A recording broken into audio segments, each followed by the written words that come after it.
Welcome, dreamers. Tonight, we venture into the haunting beauty of the Blue Ridge Mountains, a place where nature's serenity meets the sinister unknown. These ridges have long been home to whispers of the supernatural, cryptids like Bigfoot, legends of the Mothman. But lurking in the shadows of these better-known tales is something far more unsettling. They call it Tsisgadayeha. It translates to the Ridge Whisperer, a trickster, a shadow, a voice on the wind that mimics your friends, luring you deeper into the forest. Is it a guardian of the ridges, a tormentor, or just the wind playing tricks on the mind? Tonight, we delve into the legend, uncover its origins, and share 5 chilling encounters with this unknown entity. But be warned, what begins as curiosity might awaken something that was better left undisturbed. So, before we start, remember to like this video, subscribe to the channel, and hit the little ghost icon, the bell, to ensure you don't miss a single nightmare. Settle in, dim the lights, and prepare for the Ridge Whisperer. Not all voices in the forest are friendly, and not all of them belong to your friends.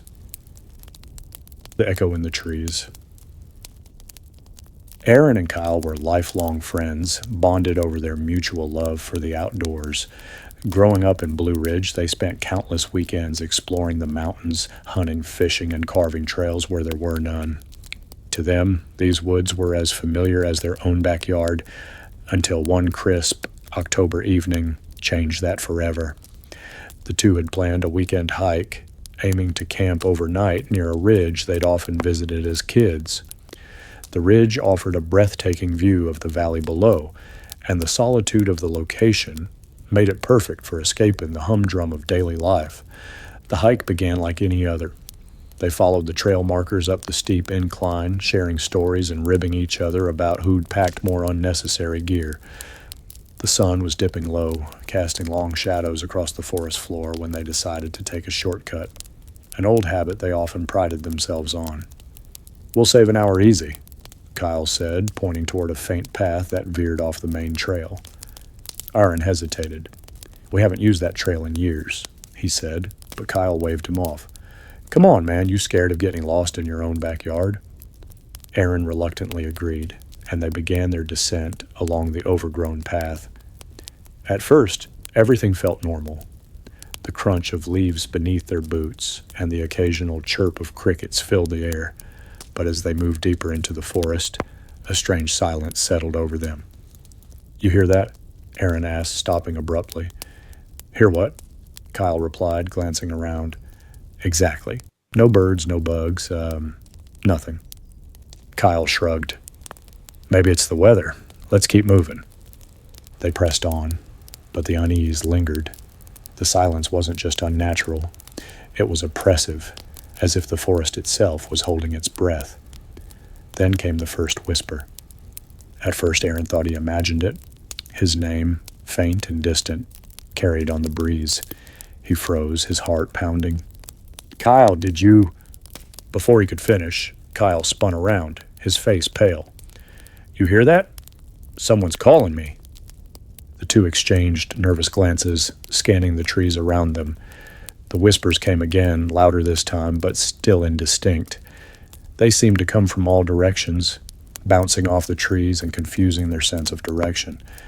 "Hello," Kyle called out, his voice shaky. The forest remained still, but the whispers didn't stop. Instead, they grew closer, more distinct. "Kyle?" "Aaron?" Both men froze. The voices were their own, perfectly mimicked, but with a tone that sent shivers down their spines. "This isn't funny," Aaron shouted, gripping the strap of his backpack like a lifeline. The whispers turned to laughter, soft, mocking, and chillingly familiar. Aaron and Kyle bolted, running blindly through the forest, their flashlights swinging wildly in the growing darkness. The trail was gone, and every turn seemed to lead them further into the dense trees. When they finally stumbled back onto the main trail, gasping for breath, the whispers stopped. The forest returned to its normal symphony of rustling leaves and distant crickets, as if nothing had happened.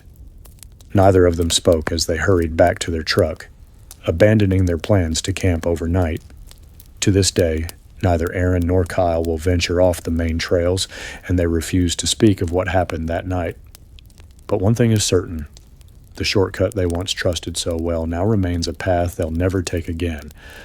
Aaron and Kyle's story serves as a stark reminder that the Ridge Whisperer preys on confidence as much as fear. The familiar becomes foreign, the safe turns sinister, and even seasoned explorers can find themselves at the mercy of the unknown. But theirs isn't the only tale that chills the spine. In the years since, other accounts have surfaced, each more unsettling than the last. Our next story takes us from seasoned hikers to a group of campers who thought a weekend under the stars would bring them closer together. Instead, it left them questioning the bonds they thought they could trust. Story 2. The Campfire Pact. Emily, Rachel, Josh, and Chris had been friends since high school.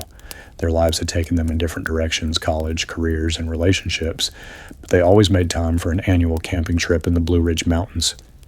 It was their tradition, a way to reconnect and reminisce about simpler times.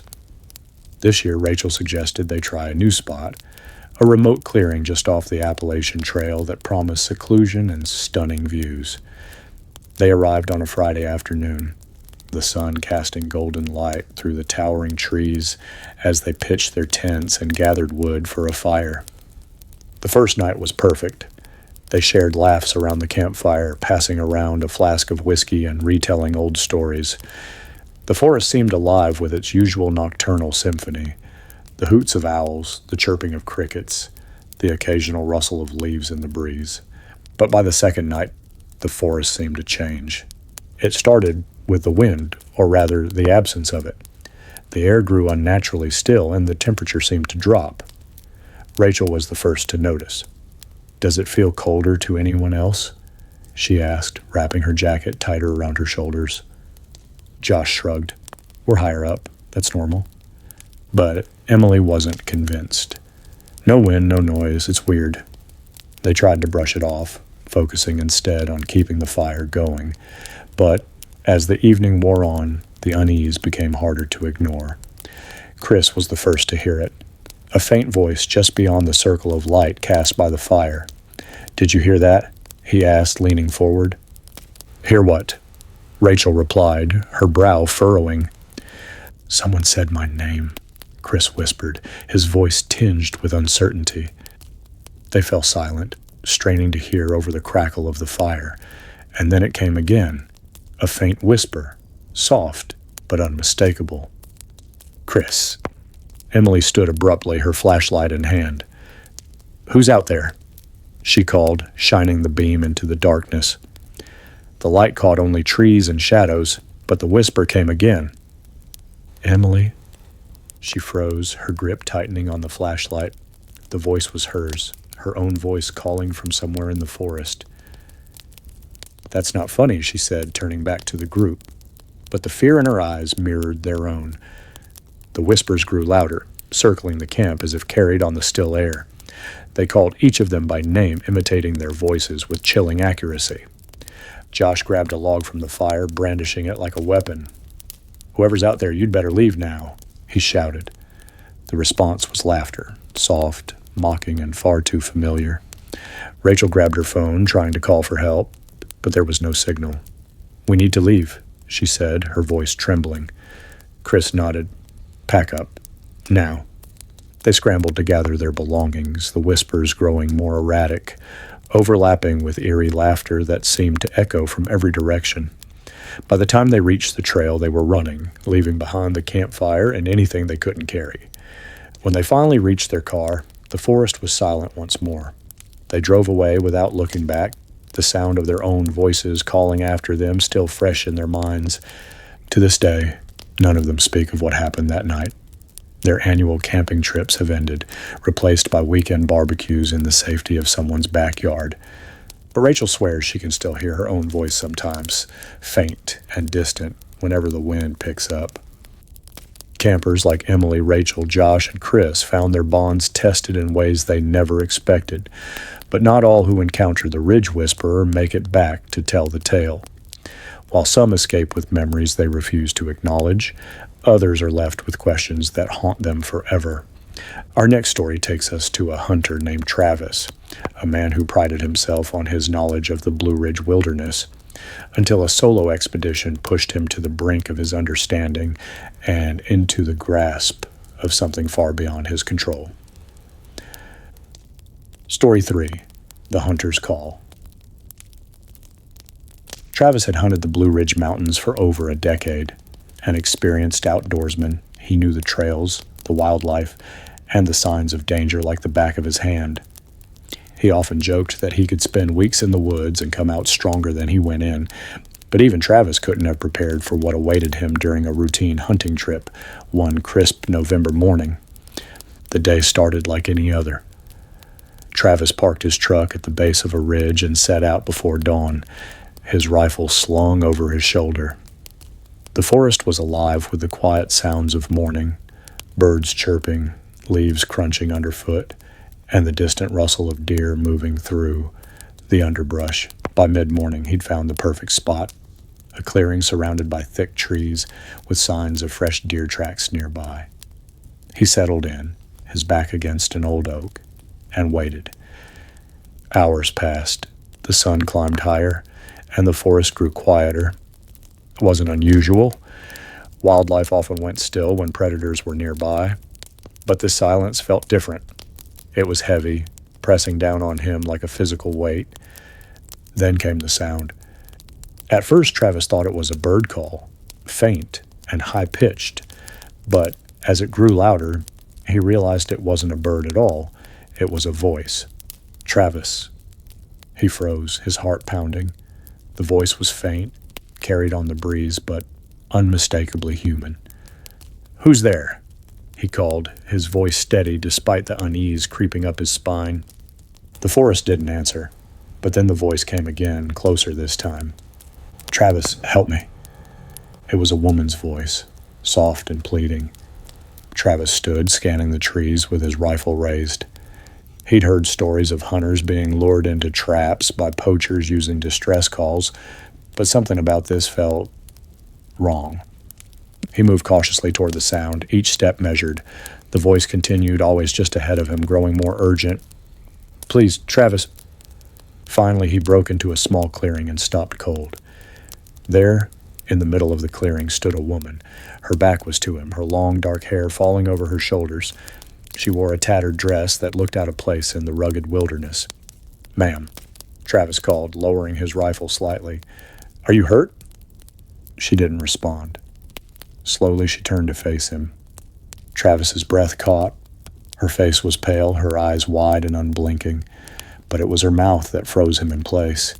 It was twisted into a grin far too wide, her teeth sharp and gleaming in the faint light. Before he could react, the woman spoke again, but this time it wasn't her voice. It was his. "Travis, run." He stumbled back, his rifle slipping from his hands as the woman stepped closer. Her movements were jerky, unnatural, like a puppet being pulled by invisible strings. Without thinking, Travis turned and ran.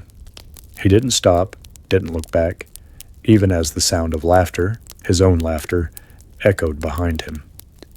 When he reached his truck, he slammed the door shut and sped away, the tires kicking up gravel as he fled. He didn't go back for his gear. Travis never hunted the Blue Ridge Mountains again. In fact, he rarely spoke of what happened except to his closest friends, who noticed the way his hands shook whenever he tried to explain. But late at night, when the wind picks up and the trees rustle outside his window, he swears he can still hear her voice, soft, pleading, and always calling his name. The Ridge Whisperer seems to choose its victims carefully, seasoned hikers, casual campers, even the most prepared outdoorsmen like Travis. It preys on confidence, exploiting what you think you know and turning it against you. But not all encounters begin with bold adventurers or groups emboldened by numbers.